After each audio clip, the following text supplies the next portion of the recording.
એક હતો બોખડ શંકર. એનું નામ હતું હું, તું, તે, પેલો, ઓલો.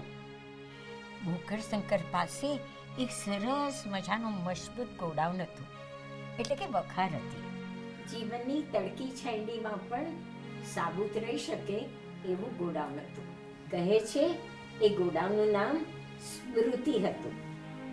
ગામ લોકો ગમે તે કહે, ગામ લોકો ગમે તે કરે, પણ બોખડ શંકરની મરજી વિરુદ્ધ ગામ લોકોની વાતોથી અંદર રાખેલો સામાન ધોવાઈ ન જાય એવું ગોડાઉન.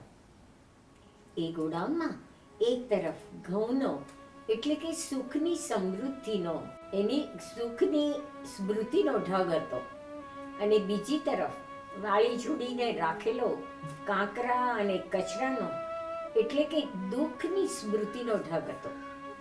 બોખડ શંકરે સુખની સ્મૃતિનો ઢગ લીધો અને બેળે બેળે ઘઉંને ઘર ભેગા કરી દીધા, અને દુઃખની યાદના કાંકરા અને કચરાનો ઢગલો ત્યાં રસ્તા પર પડેલી કચરા પેટીમાં નાખી દીધો.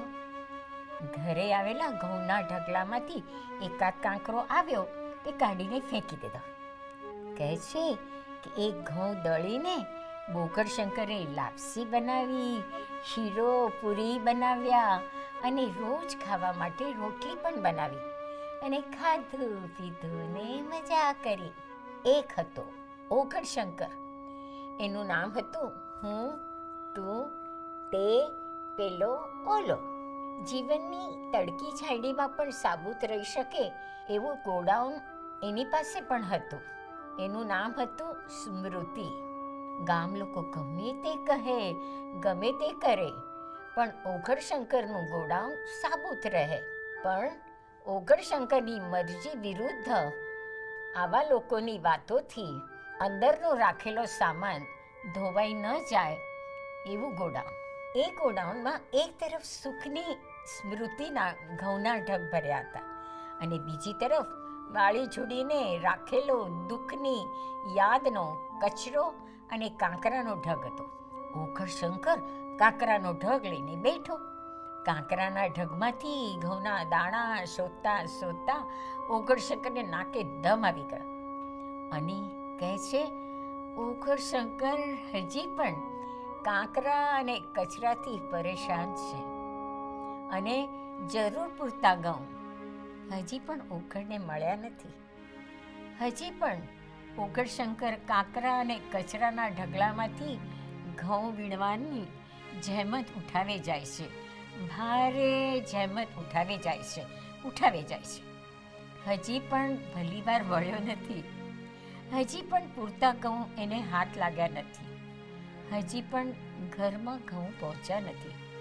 હજી પણ બોખડ શંકરના ઘરમાં ઘઉં દળાયા નથી. હજી પણ બોખડ શંકરના ઘરમાં લાપસી, શીરો, પૂરી અને રોટલી રંધાયા જ નથી. અને બોખડ શંકર હજી ભૂખ્યો તરસ્યો રહીને કાંકરાની અંદર ઘઉં મળી આવશે એવી આશામાં કાંકરાનો ઢગલો સાચવ્યા જ કરે છે. સ્મૃતિના કોઠારમાં સુખની સ્મૃતિ અને દુઃખની સ્મૃતિ એક જ કોઠારમાં જળવાઈ રહેશે. તમારું ધ્યાન કયા ઢગલા પર છે? તમે કયા ઢગલાનું ધ્યાન રાખો છો? તમે બોખડ શંકર છો કે બોખડ શંકર?